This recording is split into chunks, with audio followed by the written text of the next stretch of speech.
તો અમદાવાદમાં વરસાદ બંધ છતાં મુશ્કેલીઓ યથાવત છે। હેલ્મેટ 4 રસ્તા પર તળાવ જેવા દ્રશ્યો સર્જાયા છે। રોડની બંને બાજુ 50થી વધુ વાહનો બંધ થયા છે। પાણી ભરાતા વાહન વ્યવહાર ખોરવાયો છે। જનજીવન પ્રભાવિત થયું છે। રસ્તા પર પાણી વચ્ચે અમદાવાદ મ્યુનિસિપલ કોર્પોરેશન તંત્રની ટીમ ગાયબ છે। વાહનો બંધ પડતા વાહન ચાલકો ભારે હાલાકીમાં મુકાયા છે। પાણીનો નિકાલ ન થતા સ્થાનિકોમાં ભારે રોષ જોવા મળી રહ્યો છે। તો આ દ્રશ્યો જે સ્માર્ટ સિટી અમદાવાદના છે કે જે પૂરું શહેર પાણીમાં ગરકાવ થયું છે, જનજીવન પ્રભાવિત થયું છે।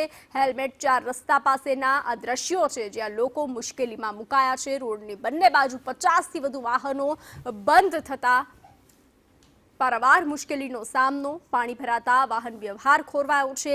જનજીવન પ્રભાવિત થયું છે। રસ્તા પર પાણી વચ્ચે અમદાવાદ મ્યુનિસિપલ કોર્પોરેશનની ટીમ જે છે તે ગાયબ જોવા મળી રહી છે।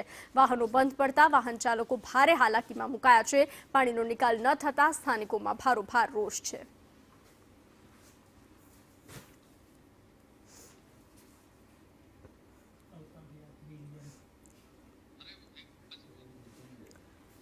તો હેલ્મેટ 4 રસ્તા પાસેના આ દ્રશ્યો અમદાવાદના અનેક પોશ વિસ્તાર જે છે ત્યાં પાણી જળબંબાકારની સ્થિતિ સર્જાઈ છે। લોકોના વાહનો બંધ પડ્યા છે। પારાવાર મુશ્કેલીનો સામનો કરી રહ્યા છે લોકો। અને અત્યારે હાલ આ હેલ્મેટ 4 રસ્તા પાસેના આ દ્રશ્યો છે જ્યાં 50થી વધુ વાહનો બંધ સ્થિતિમાં જોવા મળ્યા છે। તેને લઈ વાહન વ્યવહાર ખોરવાયો છે।